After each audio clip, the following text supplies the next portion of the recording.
Most important question.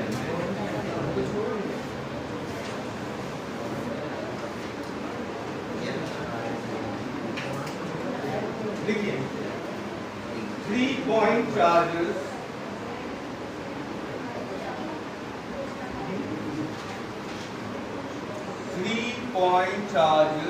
Q, 2Q and 8Q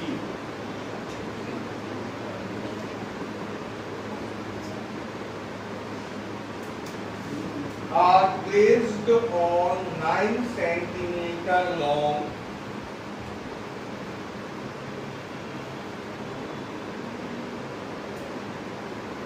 straight line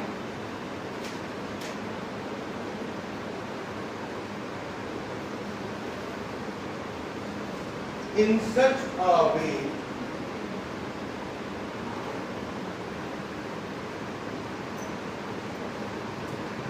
that the potential energy of the system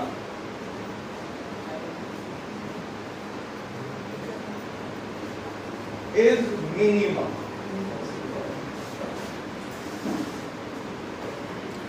That the potential energy of the system is minimum.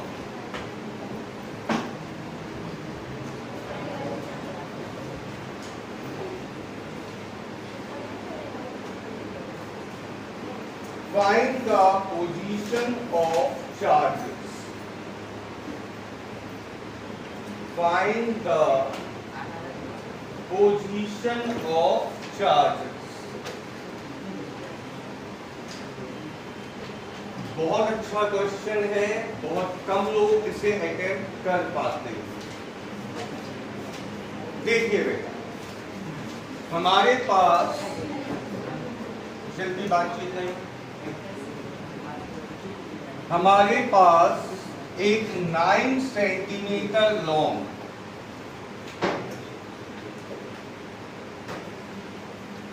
Straight line है। इस line पर हमें कितने charges रखना है? 3।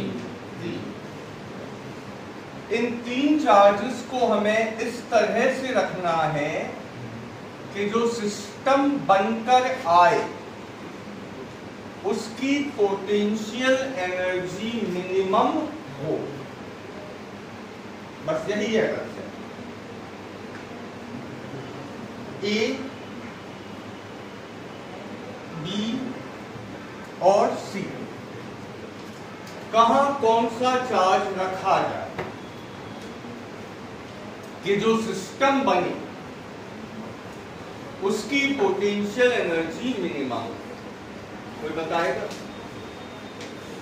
ए पे कितना charge रखें, बी पे कितना चार्ज रखें, सी पे कितना चार्ज रखें? चार्ज हमारे पास है Q, 2Q और 8Q। किसको कहां रखें कि सिस्टम की पोटेंशियल एनर्जी मिनिमम हो? कोई आइडिया? किसी के पास आइडिया नहीं है?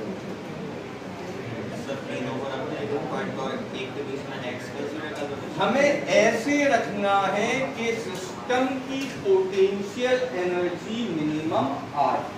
कोई भी कहीं भी रखने से कुछ नहीं होगा। ध्यान से सुनिएगा,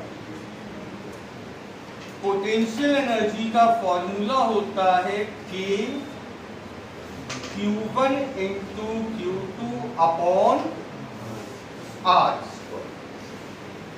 ठीक है, हमें U कैसा चाहिए? मिनिमम। U कब मिनिमम होगा? U कब मिनिमम होगा? जब डिस्टेंस मैक्सिमम। पहली भाई इनका मल्टीप्लाई करोगे, कहीं भी रखोगे तो Q का 2Q में, 2Q का 8Q में और 8Q का Q में मल्टीप्लाई होगा, ये तो हमें मालूम। भाई इसमें 3 पोटेंशियल एनर्जी आई, कौन कौन सी?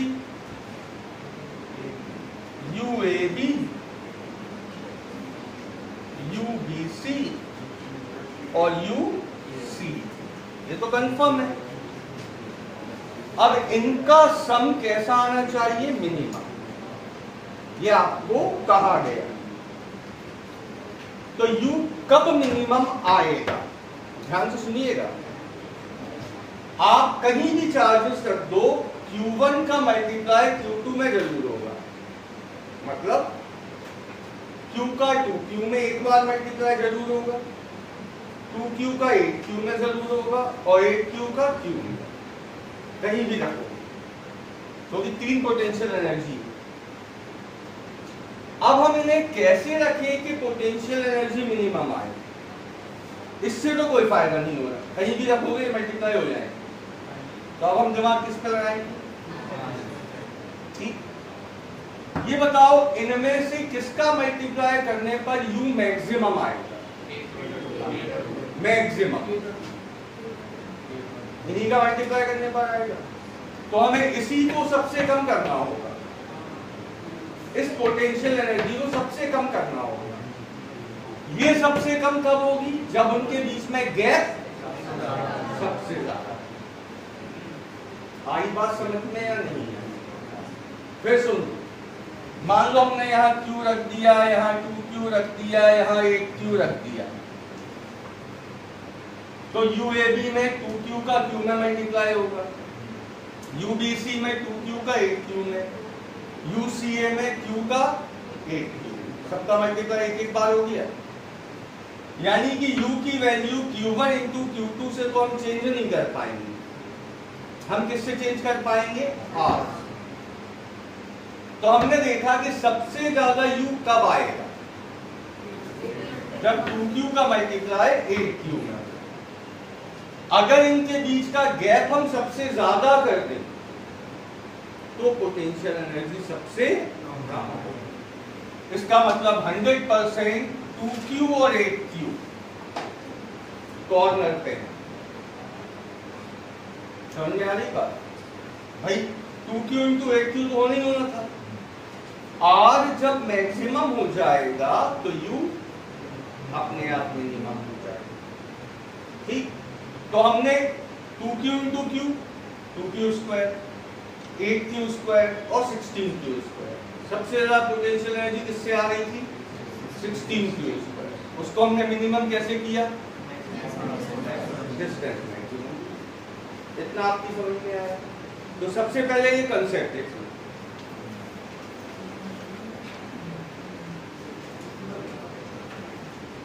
अपनी लैंग्वेज में लिखिएगा।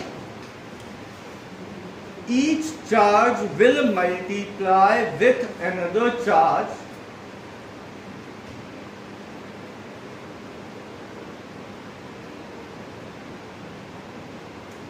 two times. Each charge will multiply with another charge two times. So U can't be changed with Q1 into Q.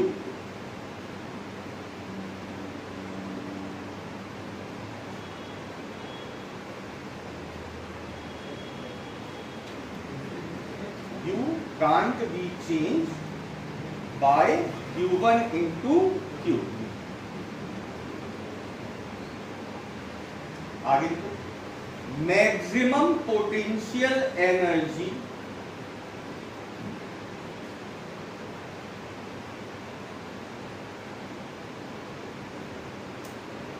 Q और 8Q को मल्टीप्लाई करने पर मिलेगी।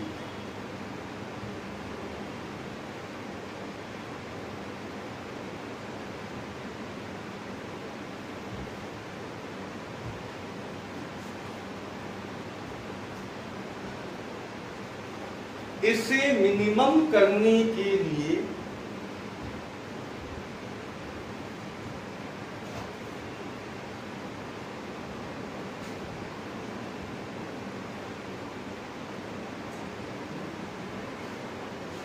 Q और 8Q के बीच गैप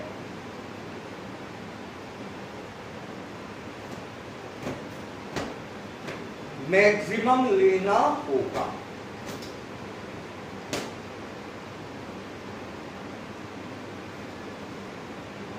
समझ गए? तो ये बन गया हमारा सिस्टम। आपसे कहा गया find the position of charges. Position of charges का मतलब 9 सेंटीमीटर की लाइन पर कौन कितनी दूर रखा है। तो इनके बीच का गैप तो हमें पता चल गया। इनके बीच का हम क्या मान लें? तो ये क्या बचा? 9 माइनस। ठीक है, अब स्टॉप राइटिंग, आराम से पहले कैलकुलेशन समझो। यूएबी, यूएबी क्या आएगा बेटा? के 2q square upon x plus के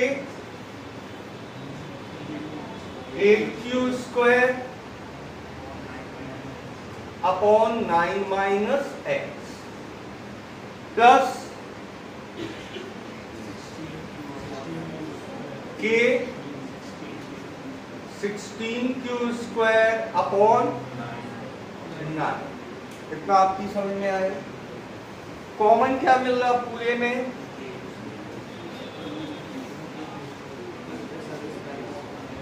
टू के क्यू स्क्वायर। क्या बचेगा? 1/x plus 4/9 minus x plus, यहां तक मेरे ख्याल से सबकी समझ में आ गया हो।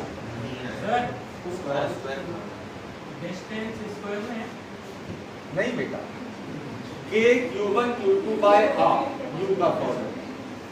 ठीक है, और कोई डाउट? अब सुनिए, ध्यान से सुनिएगा। U आपको कैसा गिवन है? U कैसा गिवन है? मिनिमम।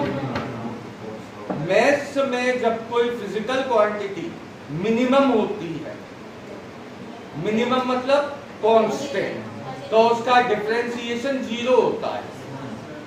ठीक, इसका मतलब du over dx must be, ये मालूम है आपको? मिनिमम मतलब इससे कम नहीं हो पाएगी, इससे कम नहीं हो पाएगी मतलब u कांस्टेंट है। कांस्टेंट का डिफरेंशिएशन हमेशा क्या होता है? 0। ठीक, d over dx 2kq square 1/x plus 4/9 minus x plus 8/9 equal में क्या चल रहा? 0। इतना आया समझ में? ये नीचे जाके 0 हो जाएगा। अब करो डिफरेंशिएशन। जो मैथमेटिक्स वाले हैं वो बताएं 1/x का डिफरेंशिएशन क्या होगा? माइनस का 1 अपॉन एक्स स्क्वायर। इसका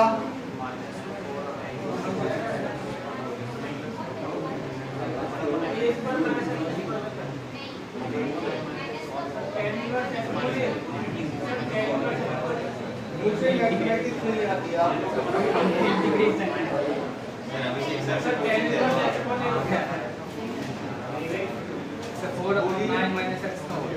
माइनस के प्लस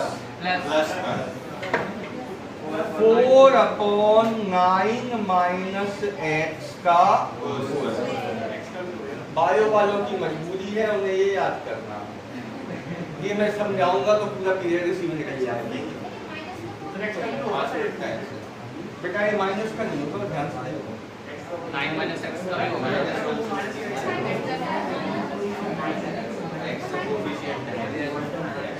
यही आएगा? नहीं आएगा ये? यही आएगा, यही आएगा। ये दोनों किसकी मैथमेटिक्स है? नहीं सर,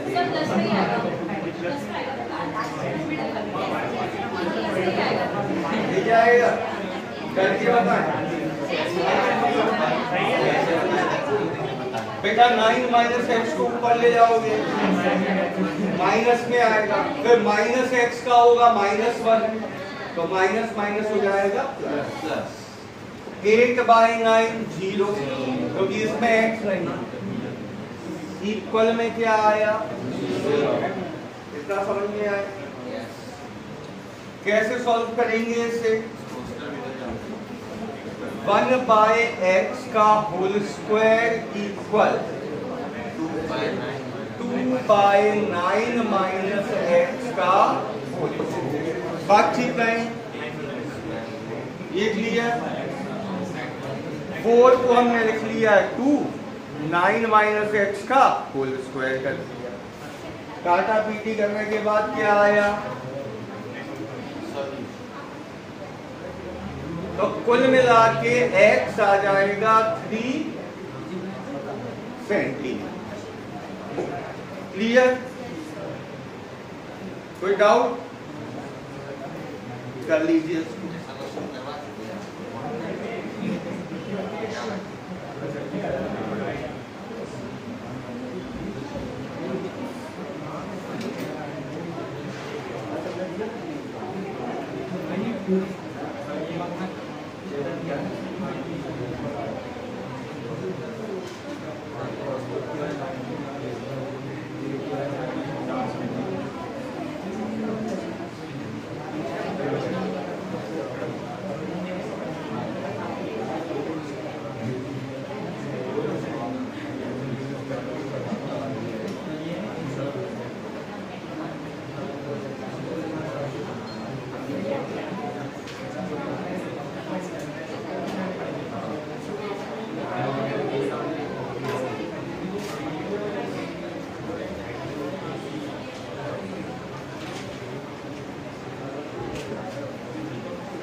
मुझे लगता हो गया सबका ये। बातचीत क्यों हो रही है?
Illustrate a condition in which electric field is non-zero.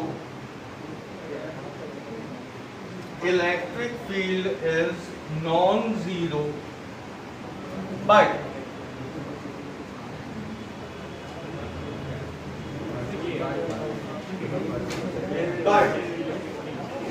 electric potential is zero. But electric potential is zero.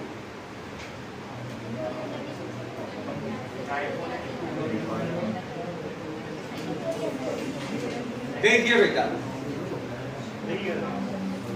Generally क्या होता है, जहां इलेक्ट्रिक फील्ड होती है वहां वोल्टेज होता है। जहां जिस पॉइंट पर इलेक्ट्रिक फील्ड नॉन जीरो होती है वहां वोल्टेज भी नॉन जीरो होता है। केवल एक कंडीशन ऐसी है जहां इलेक्ट्रिक फील्ड नॉन जीरो है, ठीक ना? कहा कौन सा पॉइंट है ये? इक्वेटोरियल। यहां इलेक्ट्रिक फील्ड होती है KT अपॉन R, जबकि यहां वोल्टेज जब आप निकालते हैं तो वोल्टेज आता है 0, ठीक? तो कौन से पॉइंट पर ऐसा होता है? Equatorial line. देखिए, at each point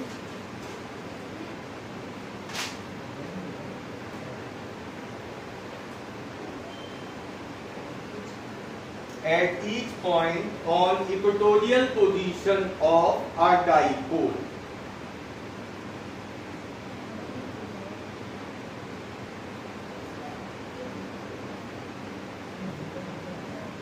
electric field is non-zero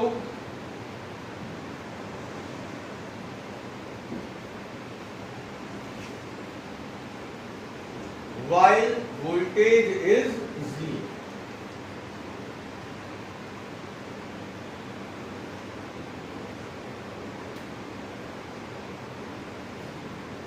Next, find work done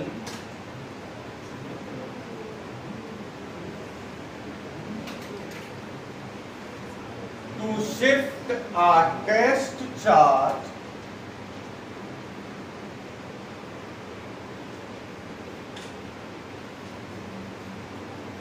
from point A to point B.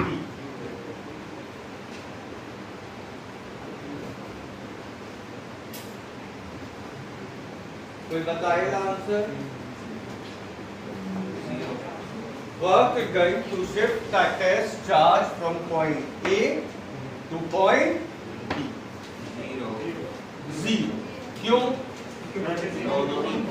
दोनों जगह वोल्टेज सेम होगा, 0 होगा। तो W का फॉर्मूला क्या था?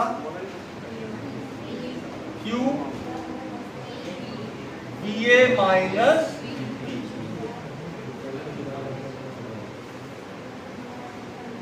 फाइनली वर्क डन आ जाएगा 0।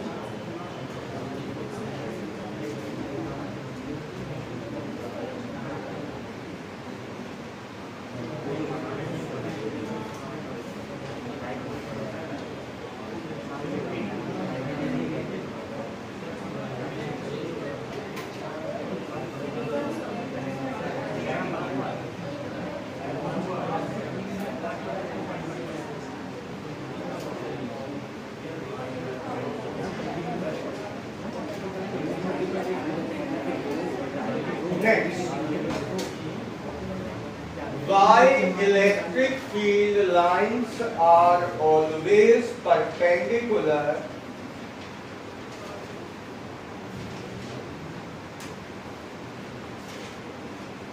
Why electric field lines are always perpendicular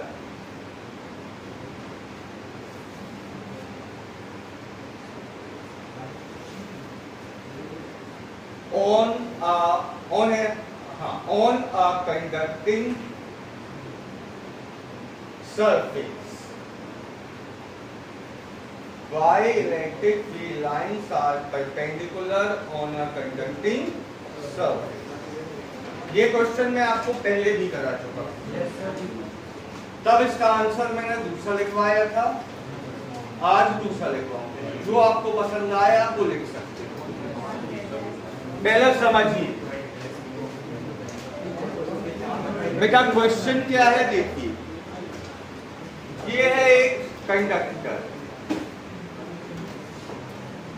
इस कंडक्टर पर जब भी आप इलेक्ट्रिक फील्ड लाइंस बनाते हैं, ऐसे बनाते हैं परपेंडिकुलर। तो why field lines are perpendicular on a conducting surface. ठीक बेटा, कंडक्टिंग सरफेस कैसा होता है? Equipotential surface. अगर हम यहां वोल्टेज की बात करें तो KQ अपॉन R, यहाँ भी KQ अपॉन R, यहाँ भी KQ अपॉन R, यहाँ भी KQ अपॉन R। ठीक, तो एक कंडक्टिंग सरफेस पर वोल्टेज हर जगह कैसा होता है? सेम। तो work done to shift a test charge from one point to another point. अगर हम इस कंडक्टिंग सरफेस के A पॉइंट से टेस्ट चार्ज को B पॉइंट पे लाएं, तो हमारा वर्क डन क्या होगा? 0, because it is an equipotential surface. ठीक है इतना? वर्क डन 0 है। W का फॉर्मूला क्या होता? Fs इक्वल, तो थीटा फाइनली कितना आ जाएगा?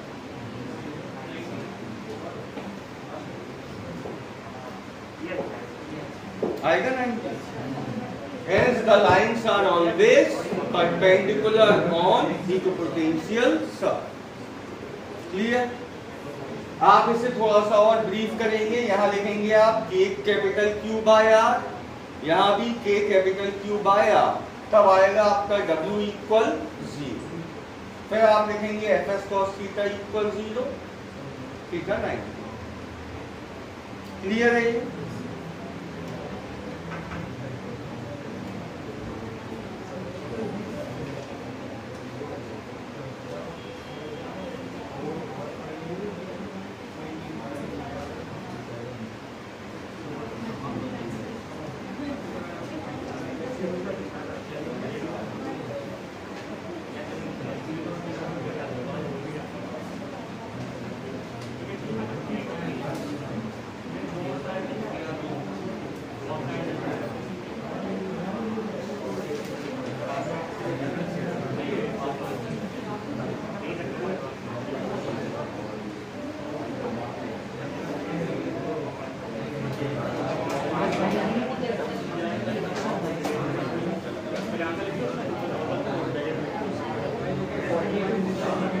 हो गया। Next,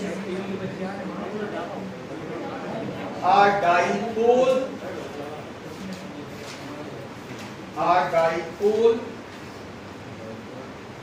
with charges minus Q and plus Q. Are dipole with charges minus Q and plus Q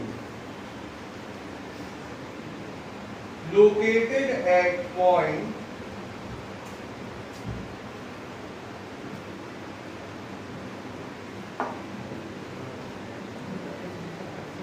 zero comma minus B comma 0 and 0 comma B comma 0.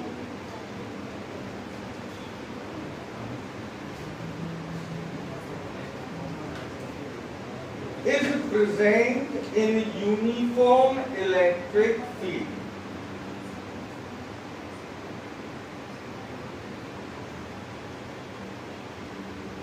Dipole कहाँ रखा हुआ है? Uniform electric field. The equipotential surface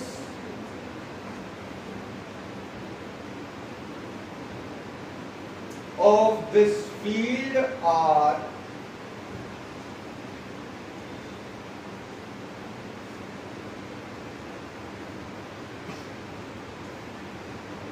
planes parallel to the YZ plane. Planes parallel to the YZ plane.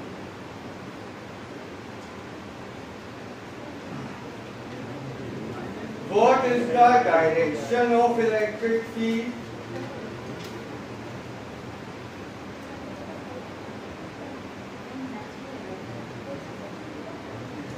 And what is the torque experienced by the dipole? What is the torque experienced by the dipole in this electric field. ये भी बहुत अच्छा question है।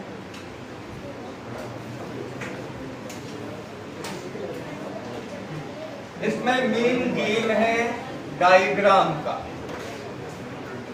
पहली line देखिए क्या लिखी है, एक डाइपोल जिसपे चार्जेस हैं -q और +q। -q रखा है 0, -b, 0 पर, और +q रखा है 0, b, 0 पर। ठीक है, तो हो गए कोऑर्डिनेट्स।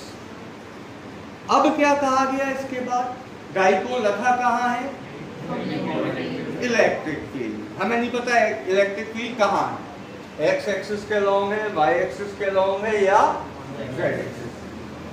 अब दी गई एक हिंट। हिंट क्या है, देखो, उस डाइपोल का जो इक्विपोटेंशियल सरफेस है, आपको याद है डाइपोल का इक्विपोटेंशियल सरफेस कहाँ होता है, उसके मिड पॉइंट पर, क्योंकि मिड पॉइंट पर वोल्टेज 0 होता है। तो जो इक्विपोटेंशियल सरफेस है डाइपोल का, वो कौन से प्लेन में है, YZ। बस यही हमारे लिए है। देखिए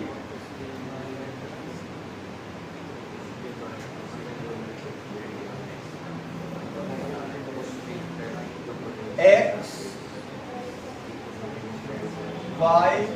Y यहां लिखिए,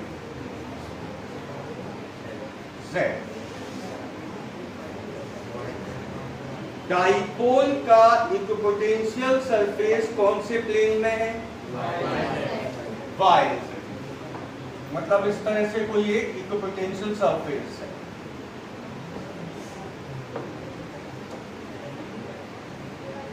ये बात तो पक्की है कि इक्विपोटेंशियल सरफेस कौन से प्लेन में है, बना दिया हमने। डाइपोल बनाने की आवश्यकता नहीं है, ये बन गया प्लेन। देखिए नॉर्मल वे में अगर मैं बनाऊं तो -q +q, इसका इक्विपोटेंशियल सरफेस कहां बनता है, मिड पॉइंट।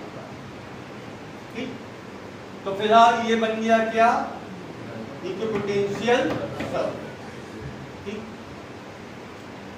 अब आपसे कहा गया ये डाइपोल कहां रखा हुआ था, इलेक्ट्रिक। ये बताओ इक्विपोटेंशियल सरफेस पर इलेक्ट्रिक फील्ड हमेशा कैसी होती है, परपेंडिकुलर। तो जब सरफेस YZ प्लेन में है तो इलेक्ट्रिक फील्ड कहाँ होगा, along x axis। पक्की बात, because electric field is always perpendicular to the equipotential surface। तो ये तो हो गई हमारी इलेक्ट्रिक। पहला ठीक पूछा था आपसे, what is the direction of electric field. तो पहले इतना काम कर दो, डायग्राम बनाओ, फिर लिखवा दो।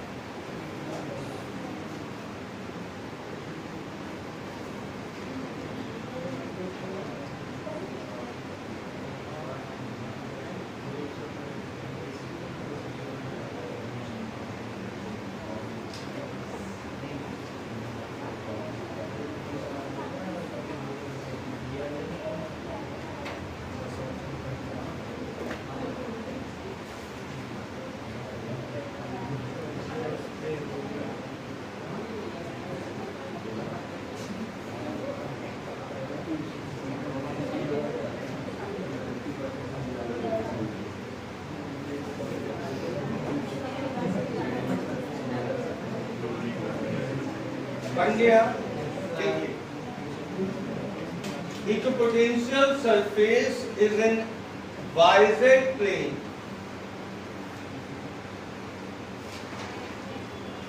Equipotential surface is in YZ plane. and electric field is always perpendicular to equipotential surface.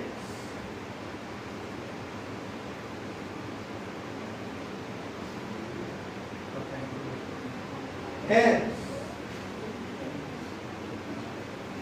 electric field is along positive x-axis.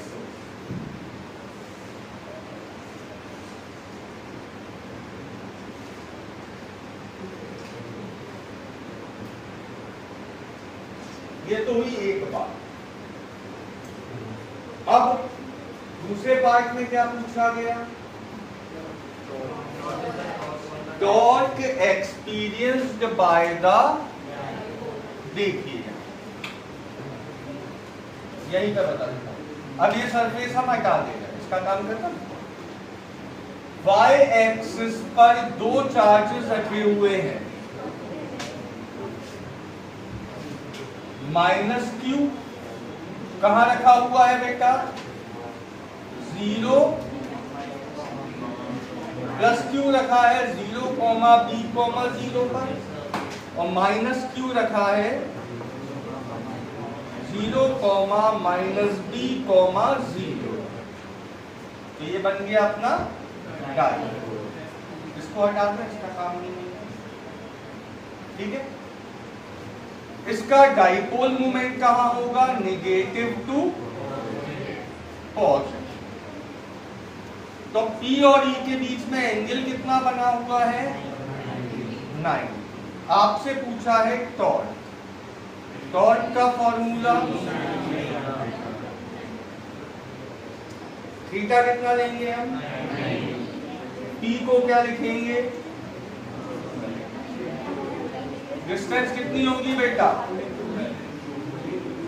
2b। Electric field E given है,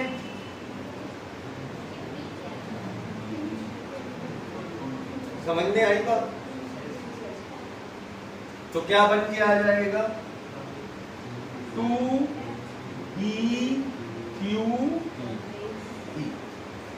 ये है torque experienced by the dipole.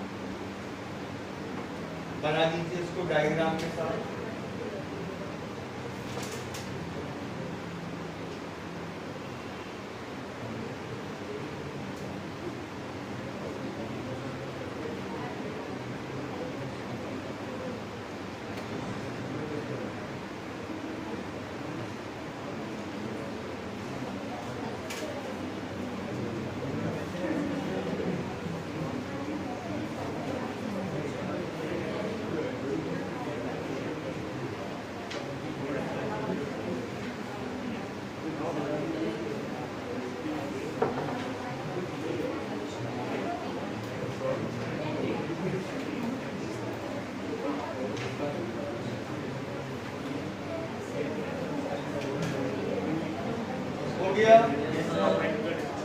Next,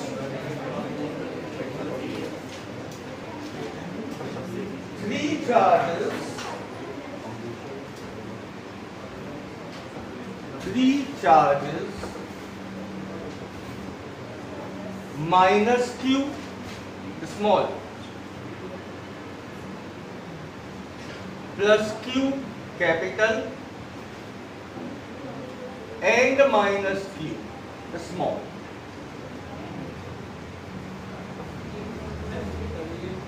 are placed at equal distance on a straight line. Are placed at equal distance on a straight line. If equipotential energy of the system, if potential energy of the system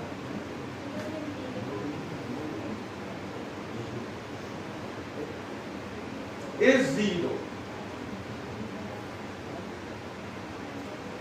then find the ratio of capital Q and small.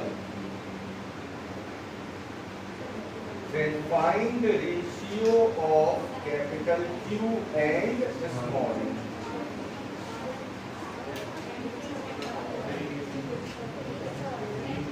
तो ये रहे तीन charge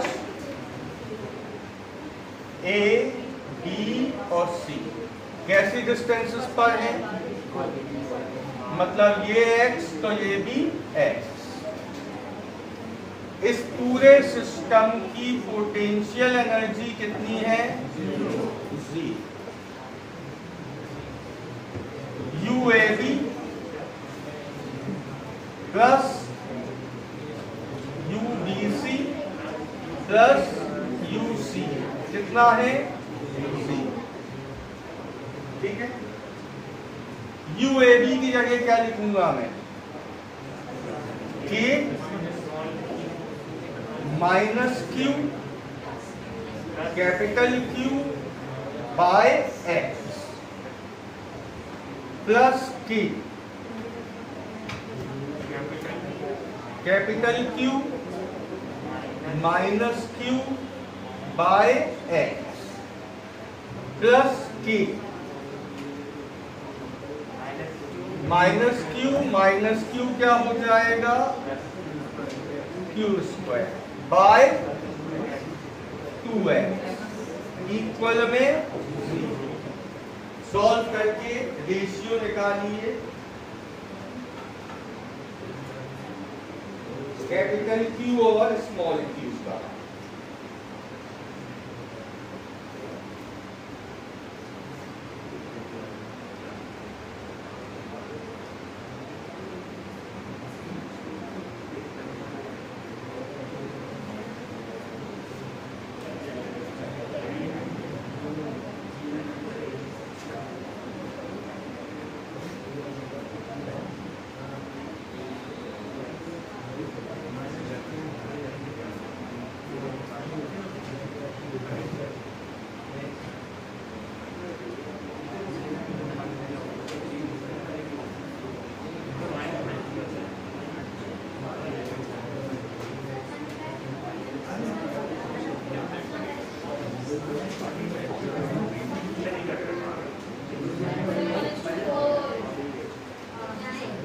The ratio is 1:4.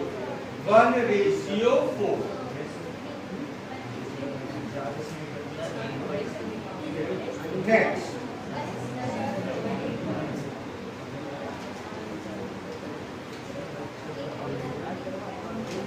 two metallic spheres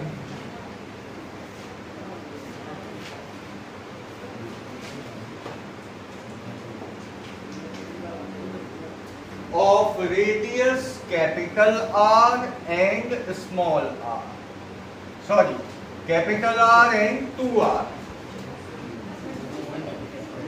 Two spheres of radius capital R and 2r have same charge density sigma.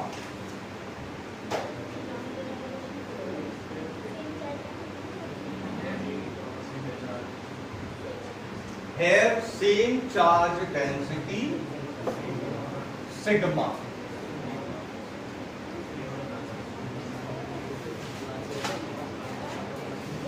R comes in contact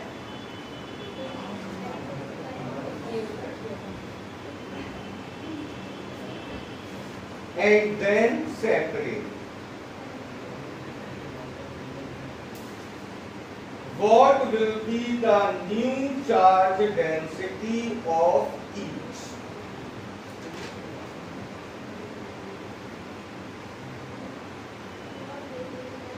What will be the new charge density on each?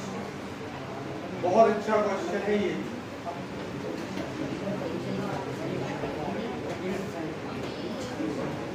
सभी लोग यहाँ ध्यान दें, इस पूरे question का answer sigma में और आर के टर्म में आएगा। तो इस क्वेश्चन में आपको केवल दो चीजें गिवन है, रेडियस और सिग्मा। एक बात क्लियर, इस पे शुरू में चार्ज है Q1, इस पे Q2। सुनते जाना, पहले कॉन्सेप्ट सुन लेना, फिर क्वेश्चन बहुत इजी हो जाएगा। जब आप इन्हें टच करोगे तो क्या होगा, चार्ज एक स्फीयर से दूसरे स्फीयर पे जाएगा। कब तक? पहला कॉन्सेप्ट, जब तक दोनों पर पोटेंशियल सेम ना हो, एक चीज। दूसरी चीज, अमाउंट ऑफ चार्ज इस समय कितना है, Q1 प्लस Q2। टच करने के बाद मान लो इस पे है Q1 डैश, इस पे है Q2 डैश, ठीक। तब अमाउंट ऑफ चार्ज क्या होगा,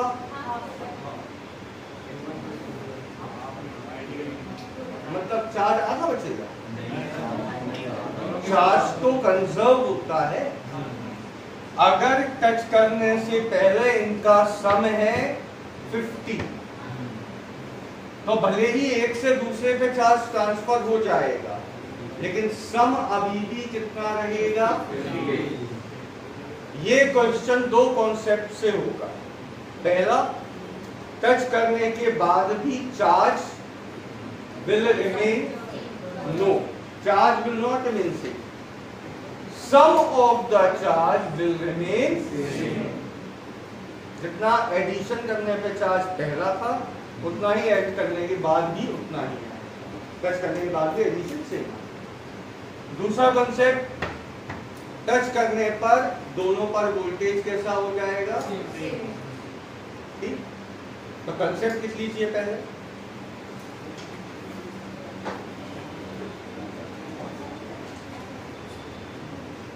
If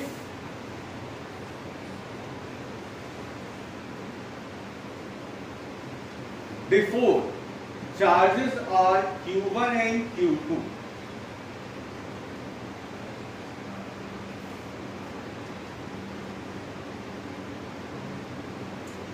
and after touching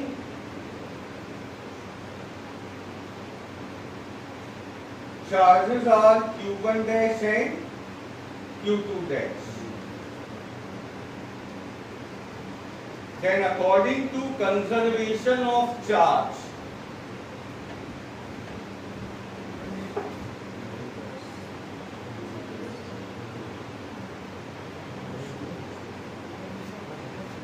according to conservation of charge, यही होगा, Q1 dash plus Q2 dash will remain equal Q1 plus Q2, and after touching voltage will become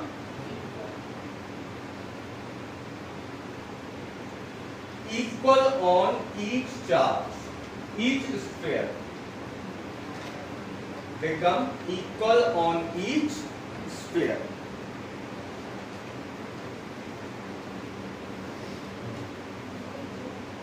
ये दो concept काम करेंगे। चलो, हमें आंसर किसके टर्म्स में चाहिए, सिग्मा। तो मुझे ये बताओ, सिग्मा इक्वल क्या होगा यहाँ, यही होगा। तो यहां से Q1 क्या आ गया, 4 पाई R स्क्वायर सिग्मा। यहां से Q2 सिमिलरली क्या आएगा, 8 पाई R स्क्वायर, 8 आएगा, पूरा बताऊं, सिग्मा इक्वल क्या होगा, Q2 अपॉन 4 पाई 2R स्क्वायर। 8 नहीं आएगा, 16 आएगा। Q2 हो जाएगा 16 पाई R स्क्वायर इंटू सिग्मा, ठीक है। तो Q1 dash plus Q2 dash कितना हो गया,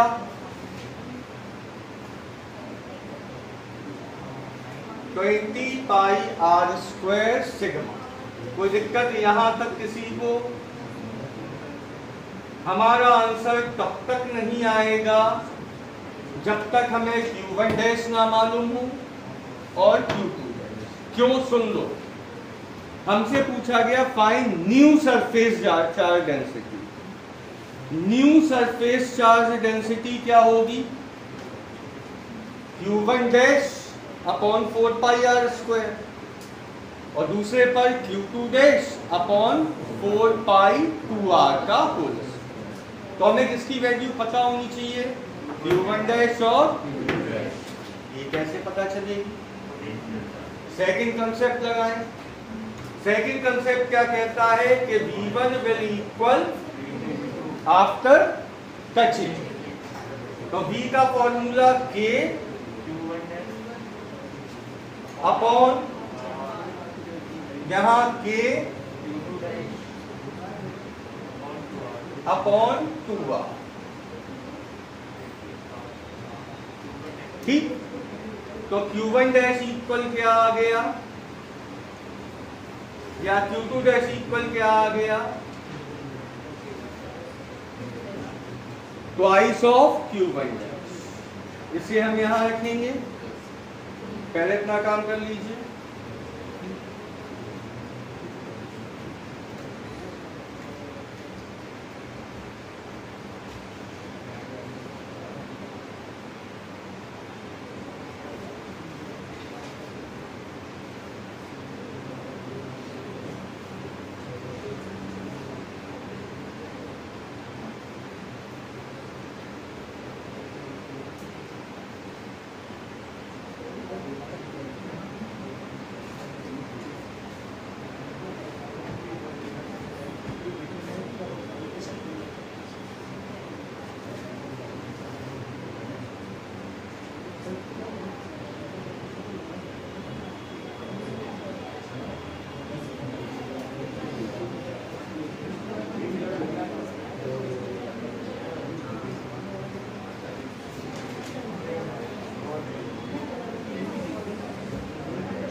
ये हमारे पास वैल्यूज आ गई Q1 डैश और Q2 dash.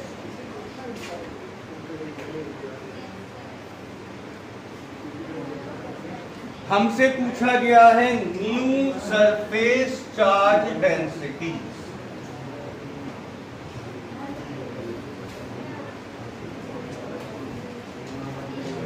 New surface charge density. Sigma 1 क्या होगा? Q1 dash upon 4 pi R square. तो Q1 डैश की जगह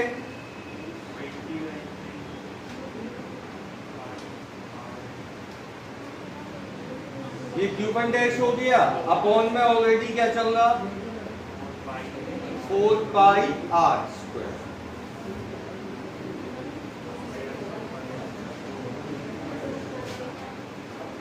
तो सिग्मा 1 आ गया 5/3 times of sigma.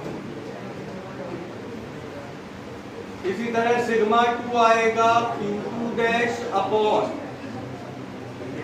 4 pi into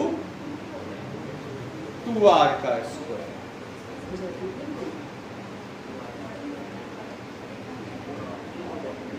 Q2 dash की जगह 40/3 पाई r स्क्वायर सिग्मा। ऑलरेडी नीचे कितना चल रहा है 16 पाई r स्क्वायर।